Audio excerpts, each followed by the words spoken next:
உங்கள் சுவாசம் உங்கள் உணர்ச்சிகளை எவ்வாறு பாதிக்கிறது? உங்களால் பல நாட்கள் உணவோ உறக்கமோ இன்றி இருக்க முடியும். ஆனால் ஆக்ஸிஜன் இல்லாமல் சில நிமிடங்களுக்கு மேல் உங்களால் உயிர் வாழ முடியாது. சுவாசிப்பது இயல்பாக நிகழ வேண்டிய ஒன்று என்றாலும், உண்மை என்னவென்றால், பலருக்கு சரியாக சுவாசிப்பது எப்படி என்று தெரிவதில்லை. இதன் விளைவாக அவர்களால் உருவாக்கக்கூடிய ஆற்றலை முழுமையாக அவர்களால் உருவாக்க முடிவதில்லை.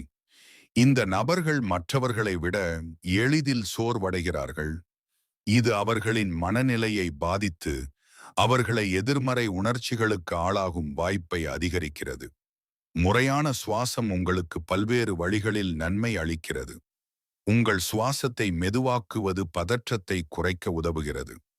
பிரத்வாக் புத்துயிர் பெற்ற உடல், மனம் மற்றும் ஆன்மாவிற்கான உங்கள் சுவாச வழி என்ற நூலில் குரு சரண் சிங் கல்சா மற்றும் யோகி பஜன் ஆகியோர் மெதுவான சுவாசத்தால் கிடைக்கும் பின்வரும் நன்மைகளை குறிப்பிட்டுள்ளனர்.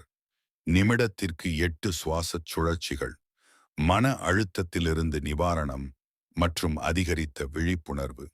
நிமிடத்திற்கு 4 சுவாசச் சுழற்சிகள், தீவிர விழிப்புணர்வு உணர்வுகள், அதிகரித்த பார்வை தெளிவு, உடல் உணர்திறன் அதிகரித்தல். நிமிடத்திற்கு ஒரு சுவாசச் சுழற்சி, மூளையின் இரு அரைக்கோளங்களுக்கு இடையேயான மேம்பட்ட ஒத்துழைப்பு, பதட்டம், பயம் மற்றும் கவலை ஆகியவற்றின் வியத்தகு தணிவு. அக்னி சுவாசம் போன்ற வேகமான சுவாச பயிற்சிகள் மன அழுத்தத்தை குறைக்கவும் அதிக விழிப்புணர்வுடனும் ஆற்றலுடனும் இருக்க உதவுவதோடு பிற நன்மைகளையும் அளிக்கின்றன. யூடியூபில் பிரெத் ஆஃப் ஃபயர் என்று தேடுவதன் மூலம் நீங்கள் ஒரு பயிற்சி வீடியோவை பார்க்கலாம். உங்கள் மனநிலையை மாற்ற சுவாசத்தை எவ்வாறு பயன்படுத்துவது என்பது பற்றி மேலும் அறிய breath walk, breathing your way to a revitalised body, mind and spirit என்ற புஸ்தகத்தை பார்க்கலாம். அல்லது சுவாசம் குறித்த பிற புத்தகங்களை தேடலாம்.